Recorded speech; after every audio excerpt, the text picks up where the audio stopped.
I gotta pause real quick to turn the volume on my laptop down, because the music all of a sudden is blasting. This is the real Space Harrier game on Sega Saturn. Oh, shit. Alright, first death of this run.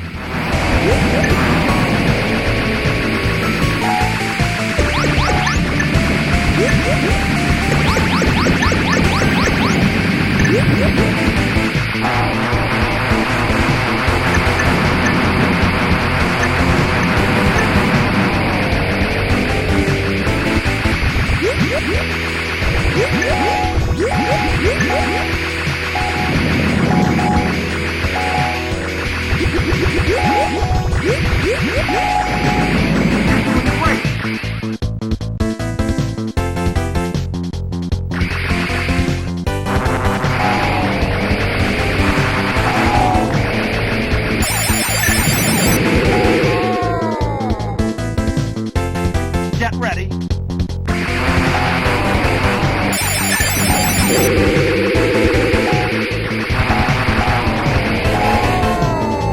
Oh, motherfuckers. I hate those things. Alright, I totally jinxed myself about this being a good run, but that's okay.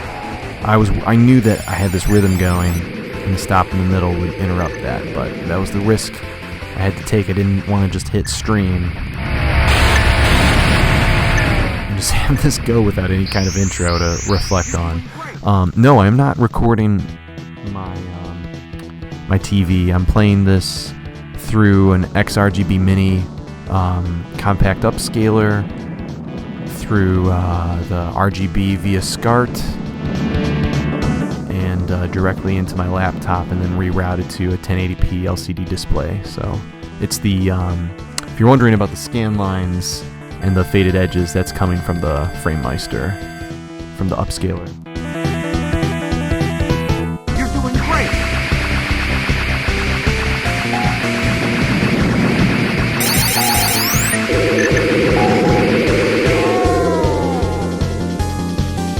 Get ready. Alright, well, stage 6 is how far I got in my very, very first practice run tonight before I started streaming. So let's see if I can at least top that 7,700,000 mark that I set. Getting pretty close to it, actually. Oh, alright, I jinxed it officially.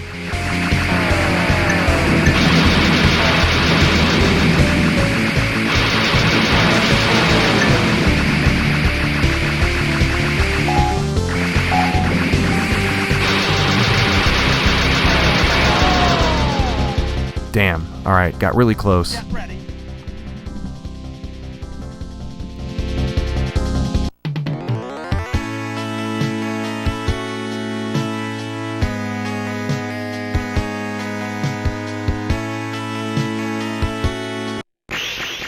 Yeah, Rick, as Rick is pointing out previously, I had played this game in sort of a troll fashion on an old episode of Mega Mondays, where I started off in the middle of Space Harrier, thinking it would be really funny and silly for the game to boot back to Shenmue and reveal, oh, I'm actually playing the emulated version in the digital arcade in Shenmue. The only problem with that was loading between Space Harrier and Shenmue would actually cause enough of a break in the video that my streaming setup would think, oh, there's no signal, and so it would just crash everything, which ended up working against me. But it was still pretty fun. On another show, I played this game courtesy of Virtual Console on Wii. That's the arcade version. It's a pretty good port, or I guess it's probably just the straight-up ROM, but I swear with the Wii remote, since it's a wireless controller, I feel like there's a little bit of input lag, but this is by far the best and potentially most authentic version I've played on this show.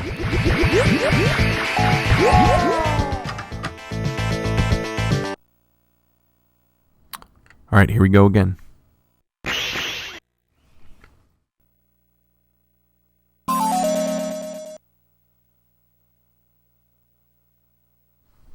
Welcome to the fantasy zone. Get ready.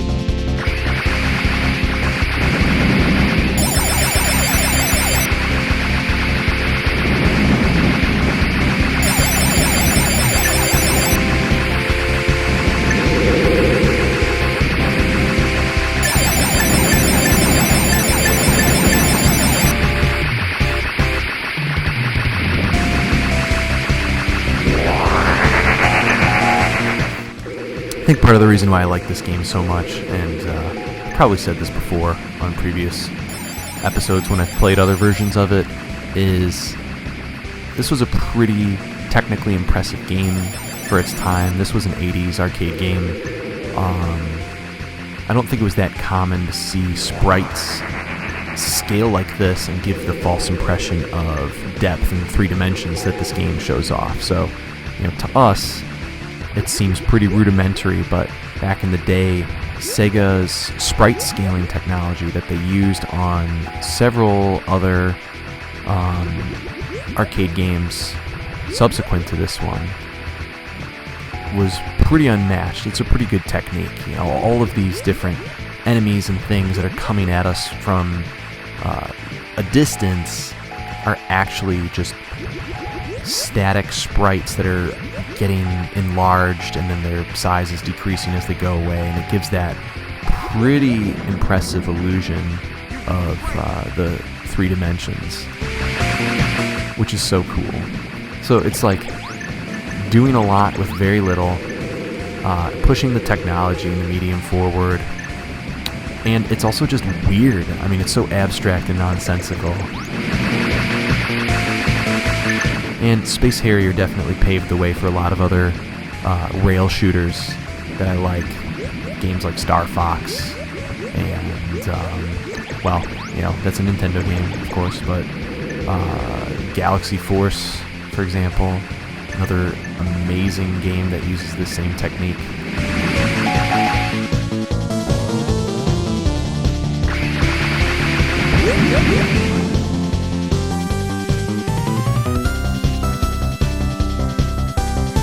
Trying not to just mash the fire button through those columns. I get so used to just pounding this button over and over and over again. And then after a few runs of this game, my whole body feels ill from just hitting fire over and over. Shows you what top physical state I'm in coming out of winter and into spring.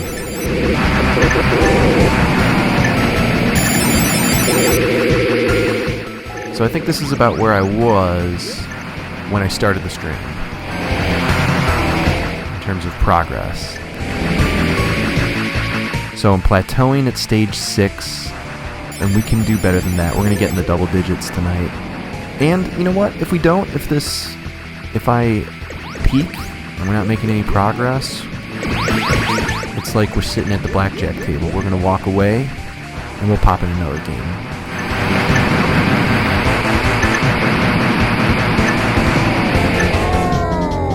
Oh, harsh.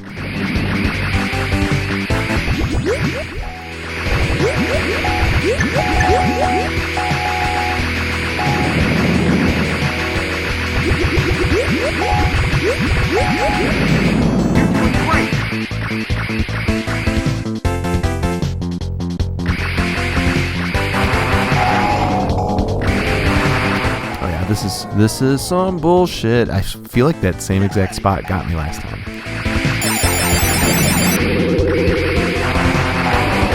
I do love the look of this area, though. Yeah.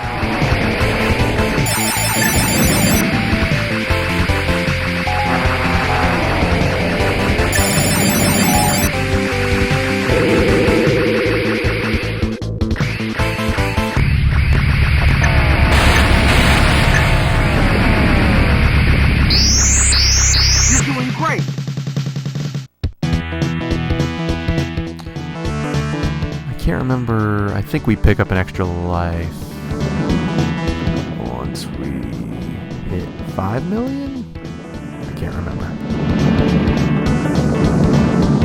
One of the strangest bonus stages I've seen in any video game ever.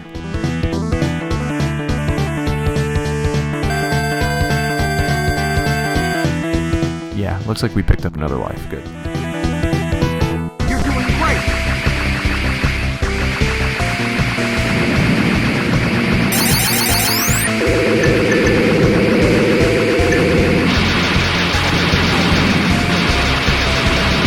These guys are sneaky. The rockets that they shoot, I feel like they hit you before you think they're going to.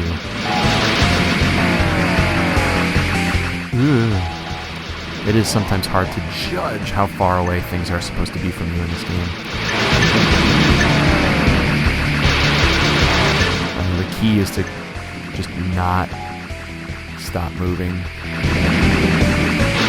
And sort of let your peripheral vision pay attention to the obstacles that are on the ground.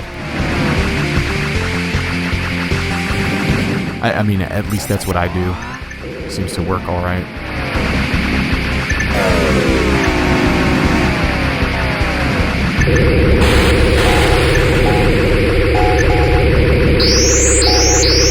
Got these psychedelic quantum peanuts attacking us.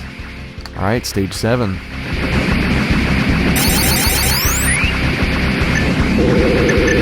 Got the one-eyed mastodon from the start screen hanging out. He doesn't seem to be aggressive towards us, but that's okay. We're going to shoot him anyway.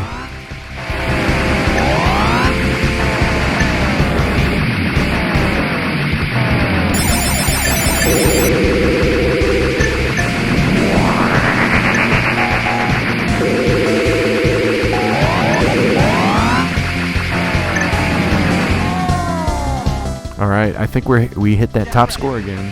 That's good.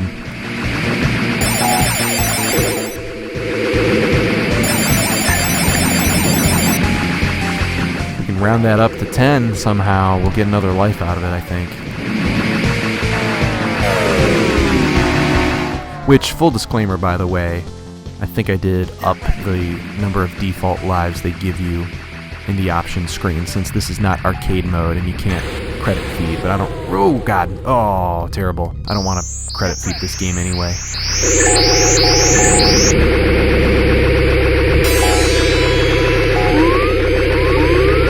This guy sucks. Go away.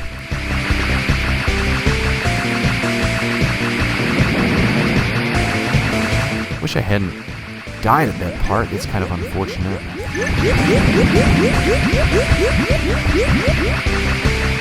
I feel like we're a bit farther off from getting that extra life.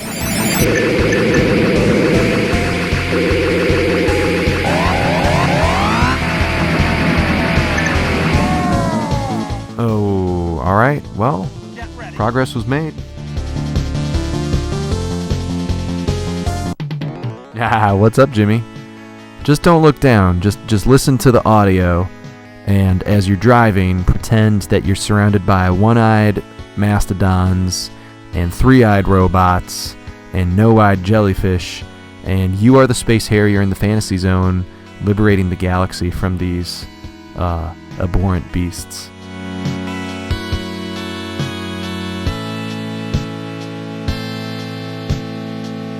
It's so sultry.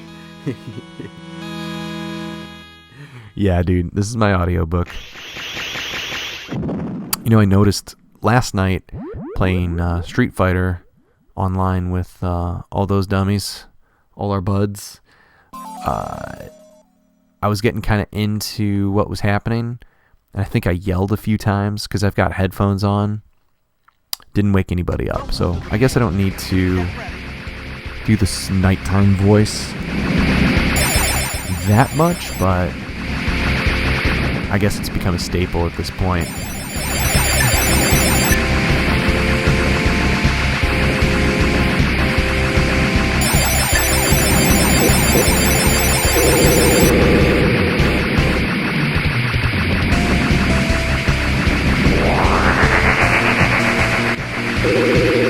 We can have Shooting After Dark with Pixel Polygon. Ooh.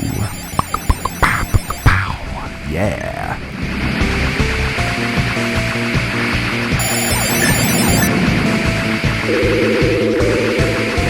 You show me your pixels, baby, I'll show you my polygon.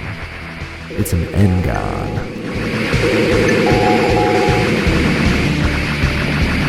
I don't know what that means. I think that means a polygon with an unknown number of sides. I don't really think that's a thing you should say to the person before you, you know, do the deed.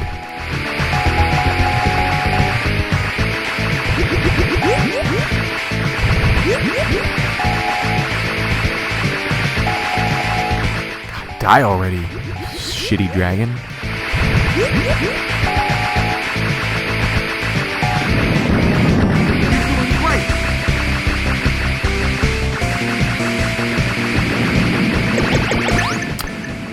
My friend Tommy just kind of brings that out in me, the epic swearing. He has one of the most punchable faces I've ever seen in my life, and I mean that in like a very endearing way. And I don't know, just hearing his voice and even virtually through the internet hanging out with him just brings out a bad side of me that wants to say terrible things.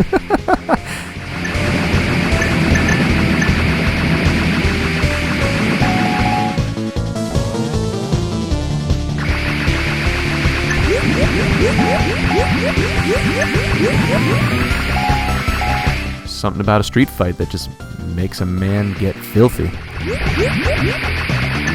Hello, welcome, Mr. Galooch, my good friend, my winged birdie man, my dreadlocked beast man. I don't know if you had the actual broadcast on in the background and were getting delayed comments, but everybody was real impressed with how scary and brutal your Nikali was. Logan was talking about how like your specific play style is like this like very intense keep away game. How you're so good at like getting some pokes in and like an EX move, and then you make the other person have to chase you around, and just like a lot of people are like, I don't know how to deal with this. I think your birdie too had some great moments as well, just fucking wrecking people. Good times. Good times. Oh god, that guy almost got me. Blub, blub, blub, blub, blub, blub, blub, blub. Okay, this is the mesh through which my bodily materials rarely pass. Fuck.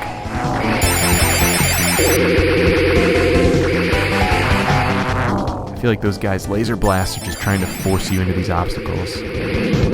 I have to remember what sides they come from so I can shoot them as they enter the screen. Oh god.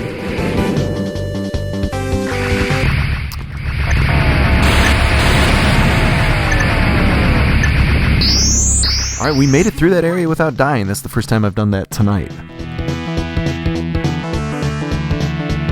Oh yeah, Logan's Ryu did mess you up a little bit. Logan's got a solid Ryu. I don't remember if I only fought him once at the end, or if I had another match with him in there, but like, I still have a lot to practice, and I have a very hard time dealing with his Ryu. I bested him in a match at the end just ever so slightly with like 1 pixel of visible health, and it was luck. I think I whiffed a cannon spike, or he blocked it, and then I blocked his attempt at a punish, and then I whiffed another cannon spike, and it was just like I completely panicked, lost all control, and just started mashing out moves. And he got me with like a couple jabs, and I snuck a move in somehow in between. Oh, god damn it. Stupid missile. Yeah, Saturday night is alright for a fight. Like, I will cancel... Fuck these stupid ass afterburner garbage throwaway sprites. I will can any and all family plans and be like, look, I know you want me to be like a loving provider, but let's face it, I need to go get mad about video games with my friends on the internet and then say weird stuff that's going to get archived that prospective employers are going to find through deep Google searching and be like, fuck this guy. We don't want anything to do with this guy. It's going to be awesome.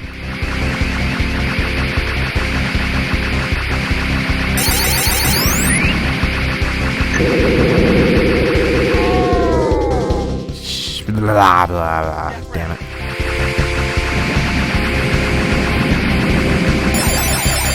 At this point, I almost want to just die, because it's not worth carrying on this run. Since I had a bunch of dumb deaths after playing pretty well.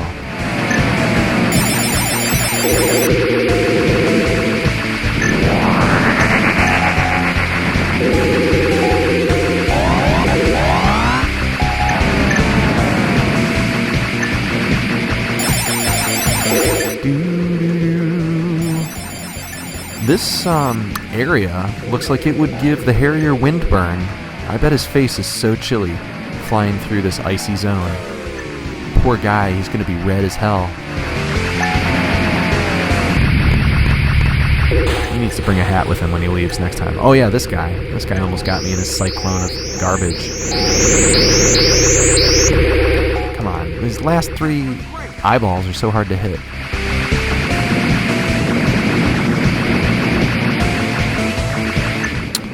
Fun fact, in terms of Street Fighter V, Pickles and Jimmy combined forces, if I'm not mistaken, to figure out the correct different kinds of adapters to get a Sega Saturn pad working on PlayStation 4 for Street Fighter V, and that is awesome. And apparently they have it working with like either no or very unnoticeable input lag.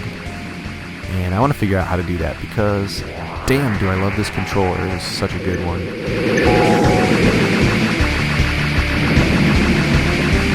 Alright, looks like we topped my last score again.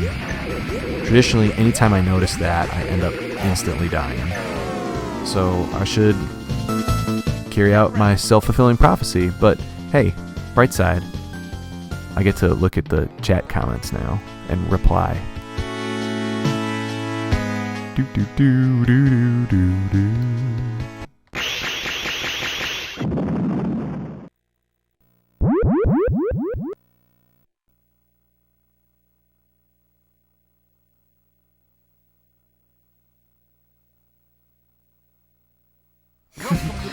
You are my family.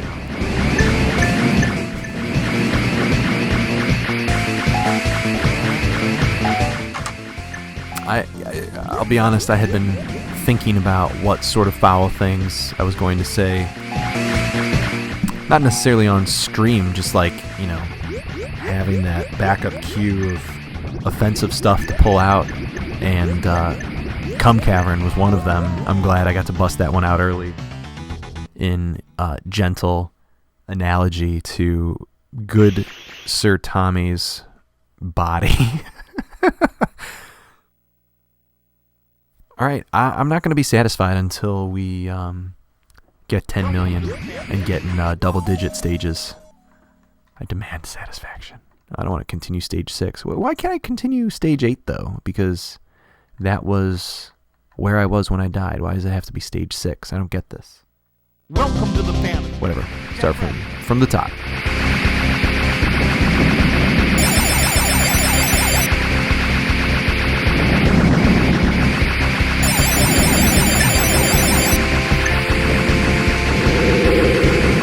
Love these like pretty nonsensical twinkly sounds that these robot guys make.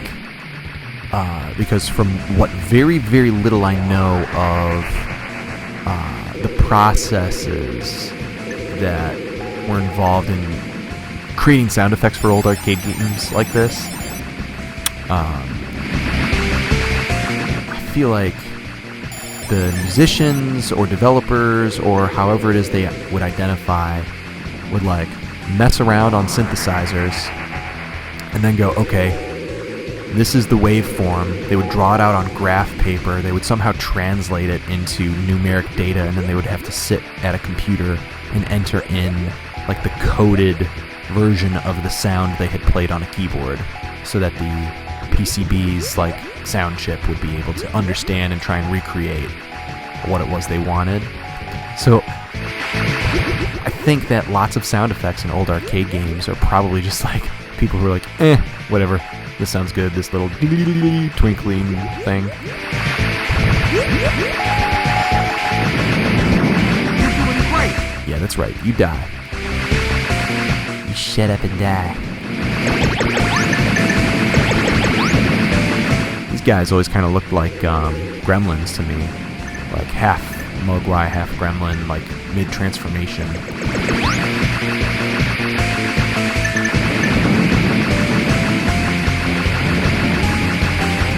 Oh man, my classic conundrum. Got an itch on the bridge of my nose where my glasses are sitting funny right now, and I really want to scratch it, but I can't take my hand off the pad. Just have to put up with the torture. These are the sacrifices we make in our lives in America.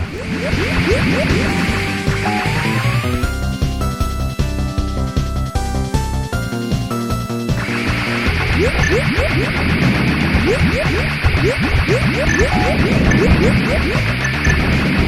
doing great. Hey, what's up, Trevo4? I got a short enough window there to glance over at my laptop screen, and I'm dead. It was worth it. So, I've played Space Harrier for Arcade Club before, and I've done it through silly versions. I did it via the Shenmue arcade once. That was kind of fun. I did the Famicom port once. That was pretty fun. And I've done it via Wii Virtual Console, which is kind of fun, but I swear there's input lag on the Wiimote. Feels a little iffy.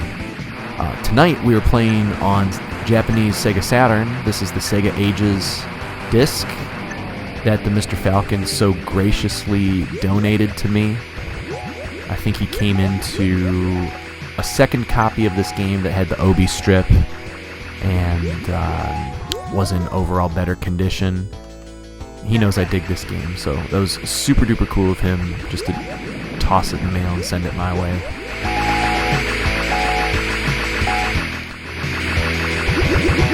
I think he's going to be streaming tomorrow. He's been doing most of the Monday nights for the last few weeks while I've been busy. Still under the moniker of Shoot 'em Up Sundays, despite that being the wrong day of the week.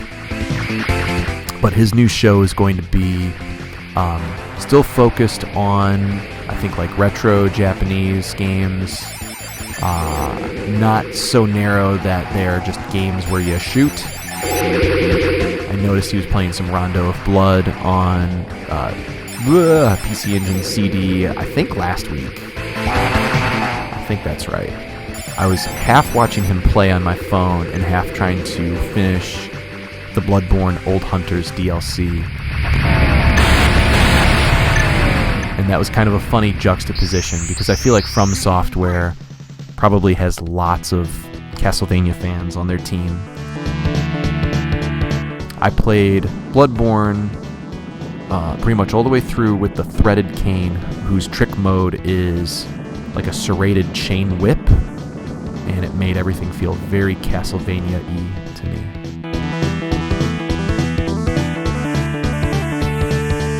Yeah, and there's so many other versions that could be streamed as well. There are just some really, really wacky, incredibly low fidelity, like hobby computer. Oh, that was terrible. Hobby computer versions of this game that it's like they did what they could with the graphics, and it barely makes any visual sense. There's also a more recent project that I think one person did. Terrible. One person did just for fun.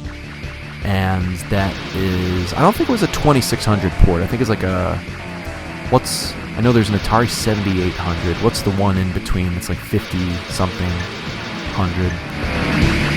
Anyway, I'm rambling. Somebody made an Atari version of Space Harrier, and apparently for what it is, it's technically very impressive.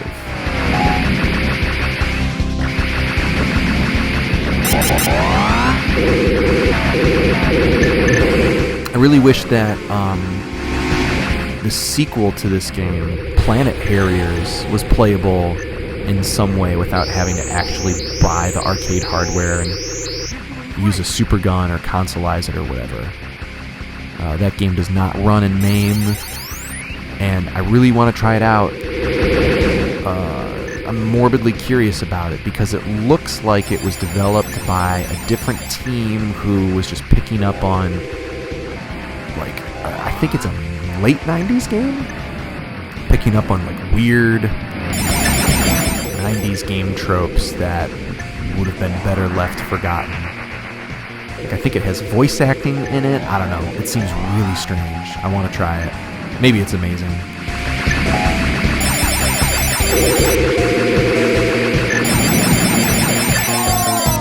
I don't remember what Sega hardware it ran on. Graphically, it kind of looks like a Naomi, like Dreamcast era game. Maybe it was early 2000s. I can't remember. Oh yeah. I always just hesitate for a second. Like, what does this guy do again? Oh, that's right. Oh, well, we defeated every segment of that boss for once. That's nice.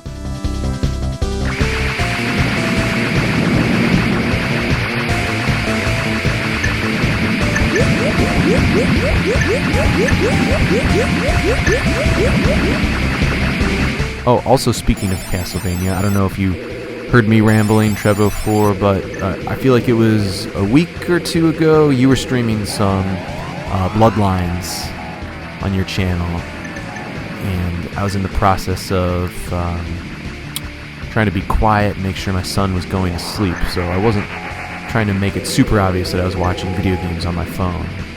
So I wasn't chatting it up, but I watched you play some Bloodlines, and that was sweet. That is on my to hopefully pick up someday for not too much money. It's on that list.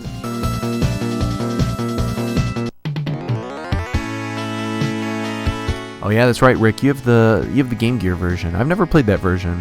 I can't imagine it's spectacular, but I bet it's pretty interesting.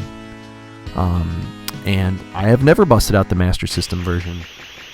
Our pal Jimmy, who was with us in the chat a little bit ago, has a Master System for sale right now in our buy-sell trade thread, and I'm kind of tempted to get one, but I actually just bought something from Mr. Falcon, so I've kind of like blown my budget for game stuff for a while. He is a cool dude, and we did a partial trade / buy. He ended up getting a really nice looking JVC XI, which is it's JVC hardware. It's a Sega Mega Drive and Sega CD in one, and it looks really cool. It's like a very like 90s cyberpunk futuristic looking design. Like it looks like a prop you'd see in the background of Blade Runner or something. So he decided to balance out that new purchase by selling his Model 1 Mega Drive. So that's coming my way, which I'm pretty excited about. I have a few Mega Drive games that I can't put into anything to play. I don't have a region modded Genesis. So that should be fun. That means within the next couple of weeks we'll probably have some Forgotten Worlds and some Strider on here, on this show. Some Tatsujin.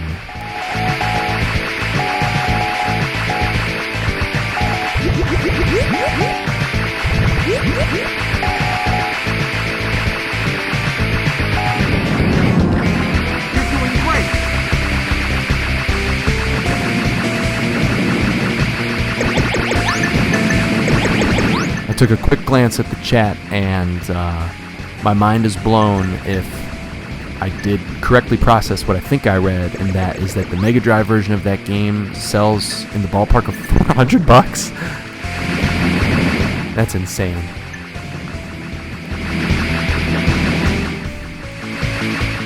I know that the one of the retro game shops here in town in Southeast Michigan, they had an American copy of Bloodlines, complete in really nice condition. I think they only wanted like $40 for it, $35. This was a few years ago. And they also had Splatterhouse 3, which was on my want list, and they had Contra Hardcore. I passed on all three of them because I was being modest with my money at the time. Kind of wish I'd picked those up, but whatever.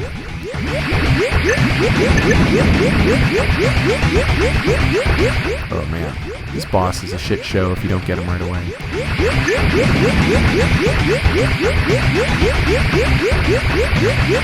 I swear I hit you. Come on, guy. There we go.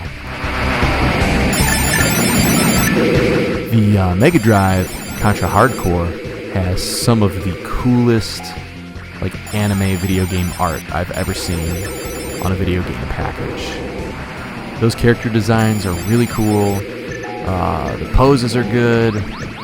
It's just it's solid all around. Which is funny because hardcore in America has like the more traditional westernized art that looks kind of, I don't know, painted. It's thicker, it's more rendered than the elegant sort of Japanese line work, but you know, it matches the Contra 3 style artwork that we got on Super Nintendo. But the Japanese Super Famicom artwork for Contra 3 is, you know, it's like such a blatant ripoff of Schwarzenegger, and also the proportions on his face to his hand look really sort of off. Like, the Japanese art for Contra 3 has always bugged me, and I actually kind of like the American art for that game more, and then it's the opposite for hardcore. It's very weird.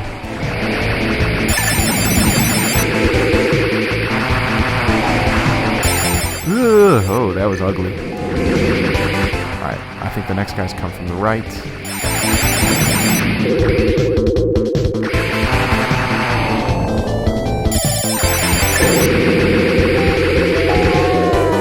Yikes, I saw myself moving into that. That was not very good.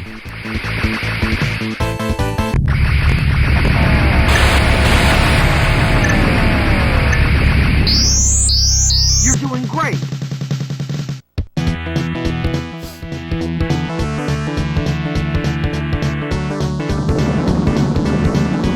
So before I went live, I looked up to see if there were any cool codes for this game. This game does have some codes that add a few extra options, like different joystick reset options, because there are different control schemes in this game where like it always tries to zero out your the centering of your character, if that makes any sense, as if you were using the arcade cabinet's original joystick setup.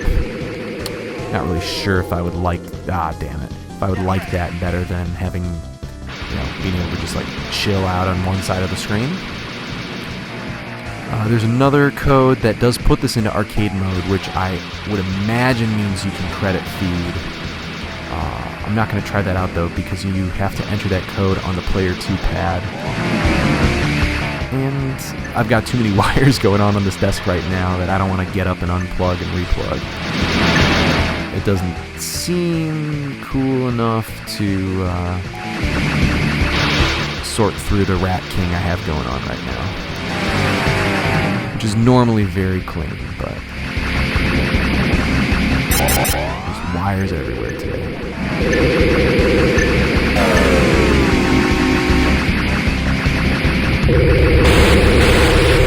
Alright, Planter's Peanuts from outer space. Bastard got away.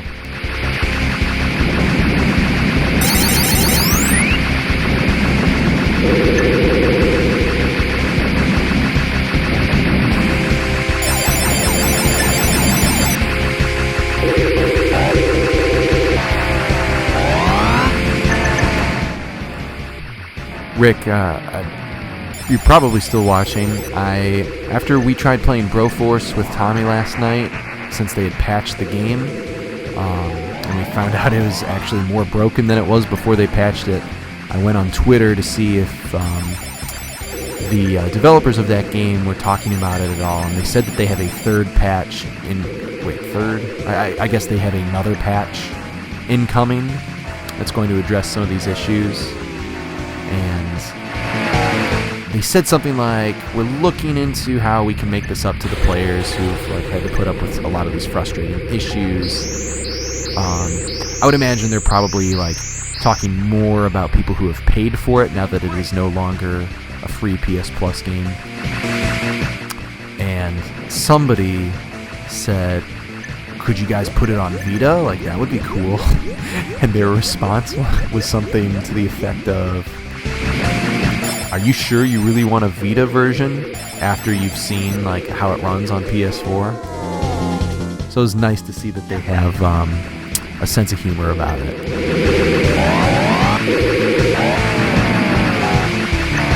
Yeah, I'm not too salty about it since it was a perk of my PS Plus subscription, but it'll be nice when they fix that game. I hope they get it fixed soon because it's pretty fun.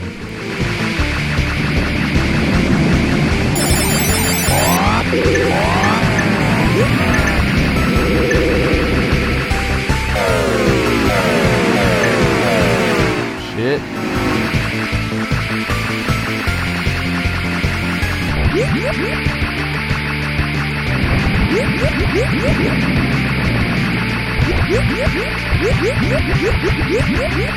Little dramatic music shift there.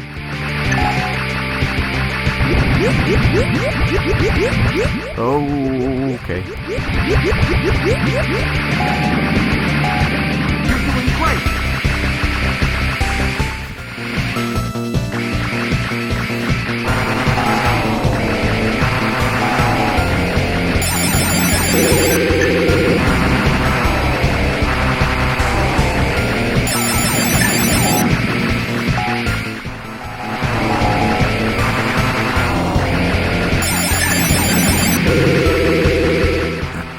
Whoa, alright.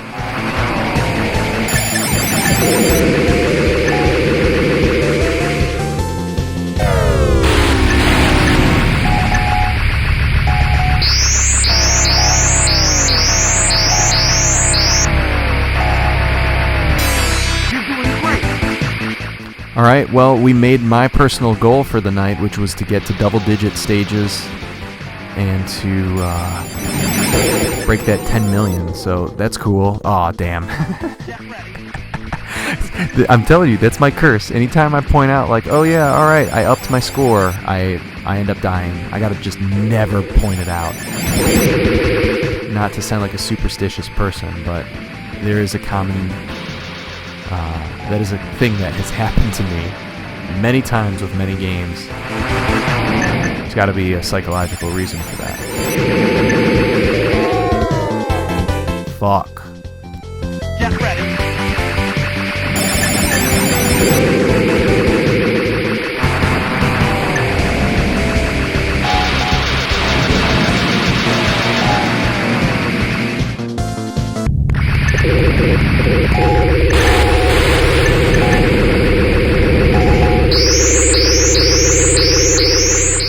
Thought I had that guy.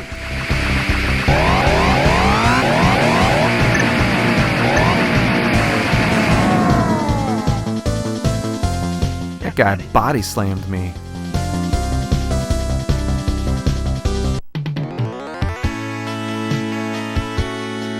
Yeah, that level was intense.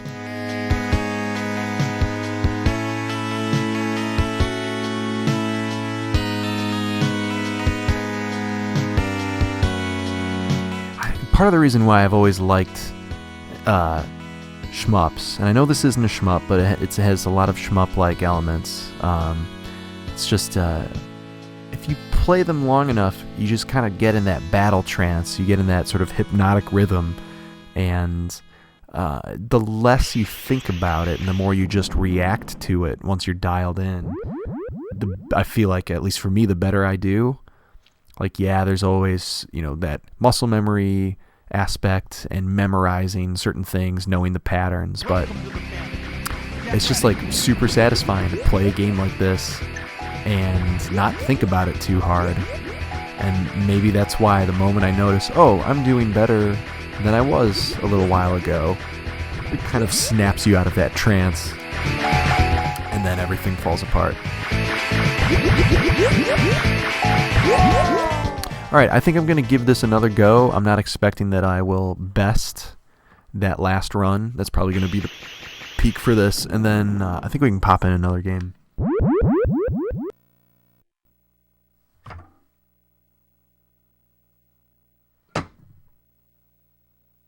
I think the next goal, the next time I sit down to really play this, is going to be to get to stage 15. I think we hit 11. I don't know why it only lets you continue on stage 6. Welcome to the fantasy zone. Get ready.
Someday I'm also going to kill this guy in one approach.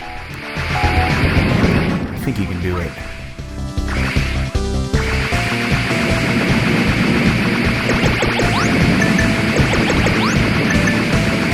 To get one of those Hudson shooting watches that they used to give out as prizes at Star Soldier competitions in Japan in the 80s. It's like a little tiny LCD pocket watch with a Hudson B on it, and it has 2 buttons, and you can just tap them, and it will tell you how many shots per second you're tapping. And it's like a training device, like kind of a funny, gimmicky thing that Takahashi Meijin popularized because he allegedly had like the fastest index finger of any like Famicom shmupper. Yeah. There's this really awesome video on YouTube, I hope it's still up, of this Star Soldier high score like face-off event that he did with this other like pro player. Yeah, it's God, what is it called? It's called Game Something. That's like a terrible non-specific title, so it's going to be hard to search for. But if you search for the other dude is like standing in the rain, like meditating, and there's just like water pouring down on him, and then the other guy, it cuts back and he's like running on a treadmill, and then the other guy, and then it goes to Takahashi Meijin, and he takes his like famous rapid fire index finger and he's tapping along the outside of a watermelon as fast as he can, just tracing the contour. And it's like this little machine gun. He's just going dig, dig, dig, dig, dig, dig, dig, and he gets to the top and he does this last dramatic touch. And he pokes it and the watermelon splits in half. And it's so fake and so awesome. It's amazing.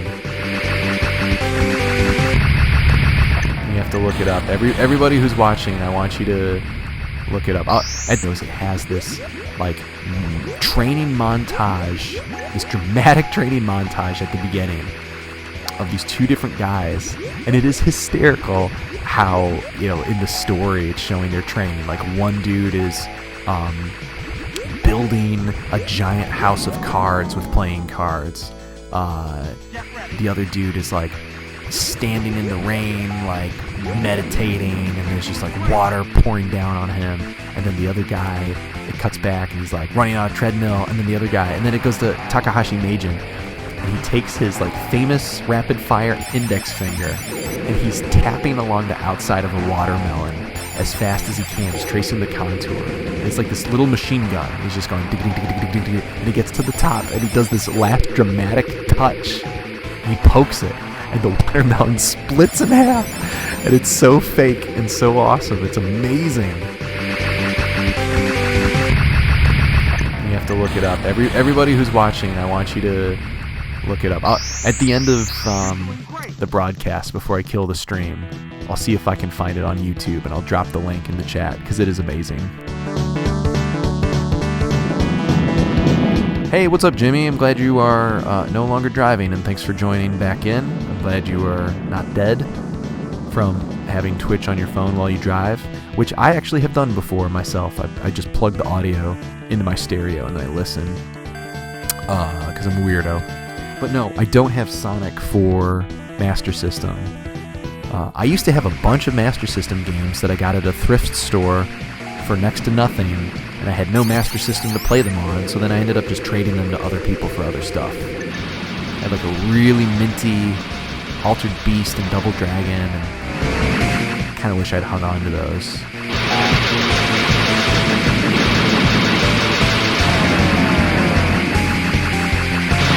Mr. Falcon was talking about the different Japanese versions of Master System that exist, and he and I were both agreeing that I think it's the Mark III is one of the coolest looking video game consoles of all time.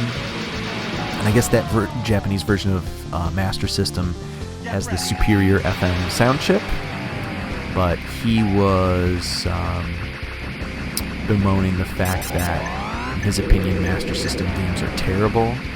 And while I don't think many of them have aged too well, I think there's some worthwhile Master System games out there. I think Master System Shinobi and R-Type are pretty good. I like Alex Kidd games and Psycho Fox. I guess it's been a while since I've played a lot of these, so maybe it's just nostalgia clouding my mind. Isn't the Master System version of Sonic the same as or very similar to the Game Gear version of Sonic? I feel like they are really, really closely related, if not the same exact game. Get ready. This run sucks. Oh god, I tripped over a one-eyed mammoth skull.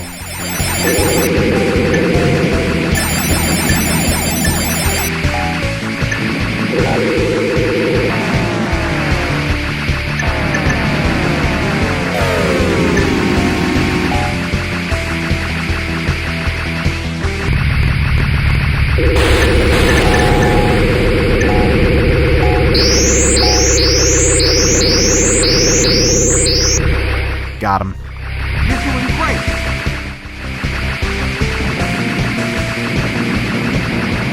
That's the real reason why I like this game. The announcer is just so positive. Oh, bummer. Alright, let's see. Get ready.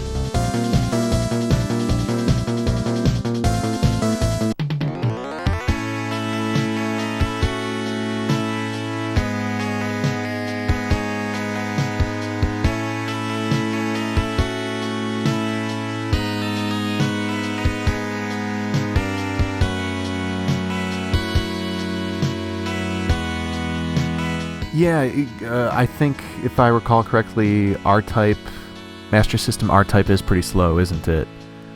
And yes, Jimmy, I do know that you said you were getting rid of your Master System. I'm tempted, but I just bought Mr. Falcon's Japanese Model 1 Mega Drive, which looks like it's been out of the package like twice. It looks really, really fresh.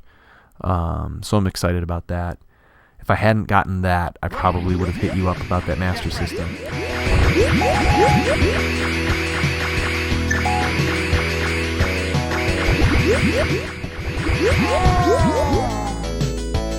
I'm going to give good old Space Harrier one more go here. I'm predicting a 3-minute run, and then at 11, I'm going to switch to, I think, Panzer Dragoon Zwei, Welcome to the family. Get since that's on my desk right here, and I love that game.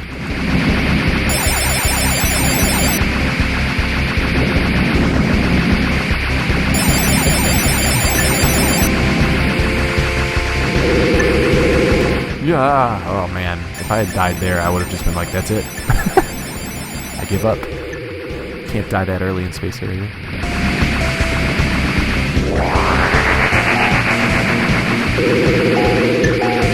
Oh come on, I had you. There we go.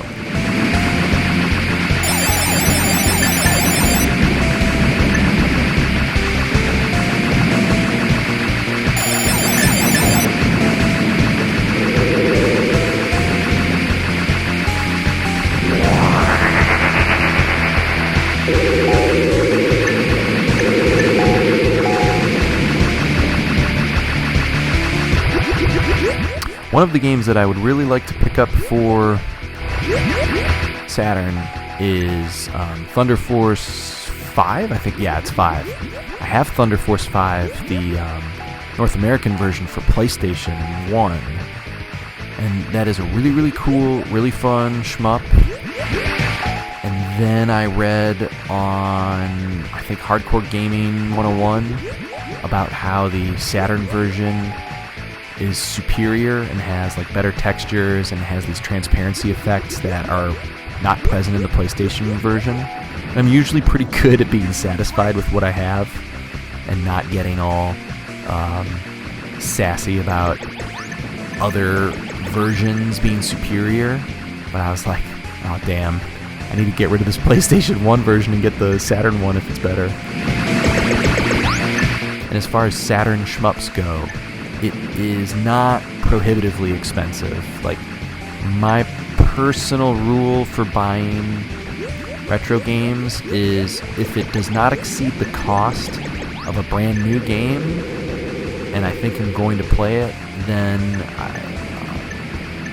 spending money on it within reason is alright by me. I worry that if I were to take a game like, I don't know, Battle Garega, if that's how you pronounce it properly, I feel like that game is, I feel like I see it sell for $300 on eBay. Or let's say Radiant Silvergun. Like, I have the Xbox Live Arcade version of Radiant Silvergun and I love it. If I were to buy the Saturn version and spend $200 on it, I don't really need it. It's a lot of money to spend on a single game. I think I would really regret that.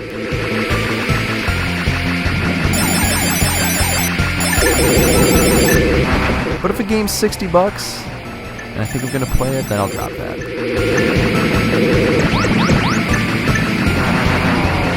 Downplay it to my wife. Oh, you bought another game? Yeah. Don't look at me.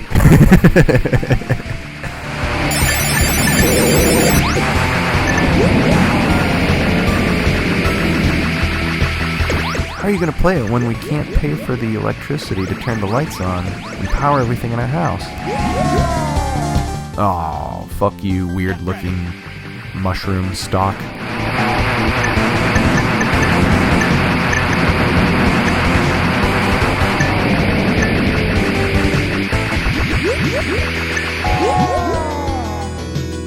I don't know why anyone would judge you for Magic Knight Rayearth. I've never played that, but I've heard good things about it. My buddy Dean, who is like an award-winning Brazilian jiu-jitsu fighter, is all about Magic Knight Rayearth.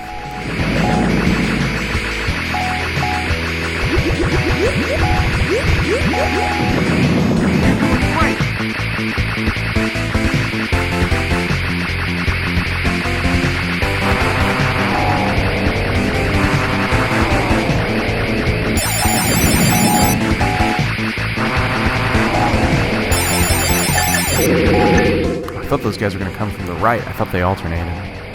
You'd pay more attention. Oh. Get ready. Foolishness.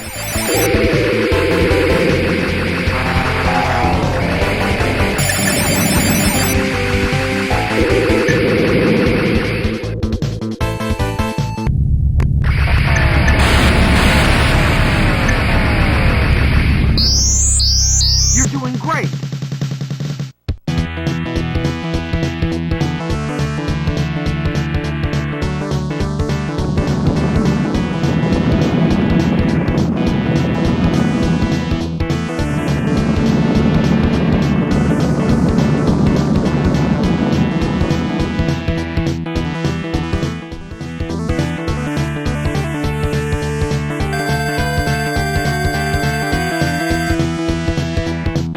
Oh, haha, the don't judge me comment was directed at that, yes. I see Jimmy is commenting as well, but now I have to look back over here. Oh, and not for too long.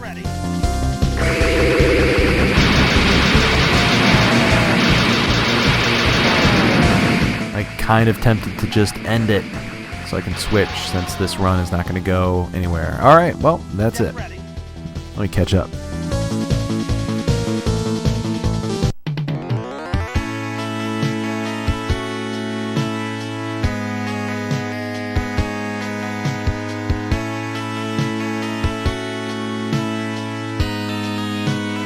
Oh, Nights into Dreams is a cool game. I don't have that one yet either. I'd like to pick that up.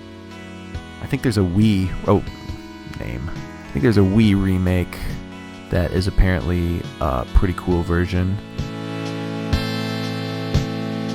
But I'd like to get the Saturn one.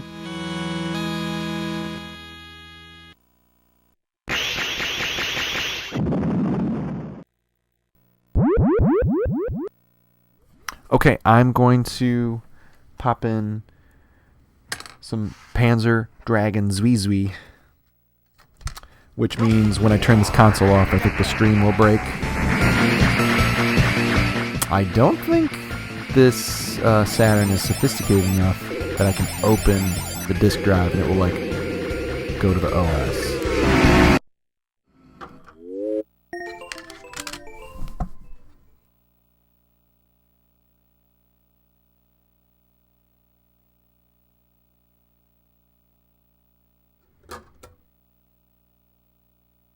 But it looks like I just proved myself wrong. So that's cool.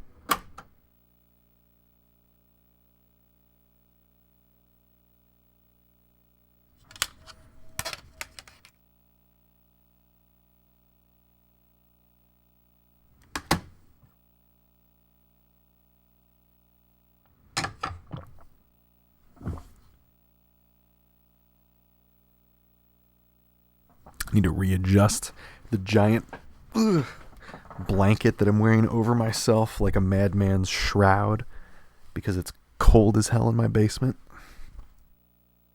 Can we just take a moment to appreciate how cool this screen is?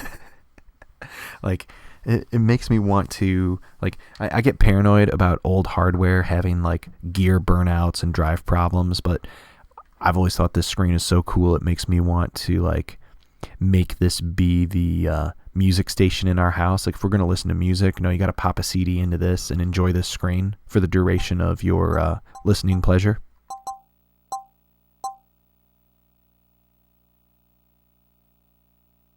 Yeah, chillin'. Okay, I don't know if this is going to break the stream or not. Oh yeah, the ship. I forgot about the cool spaceship.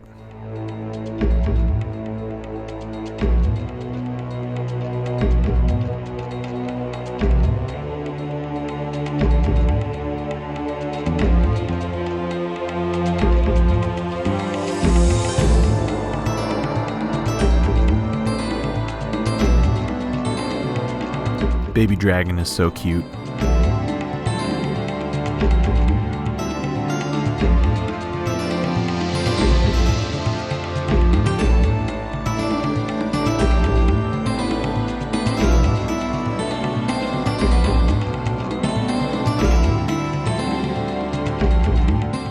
Yeah, it's like after having done this for 20 or so weeks, most of us are starting to kind of sort through the basic technical challenges of streaming to Twitch. This game does look really impressive. I still think this game looks super good for today. Like, there are developer thing right now.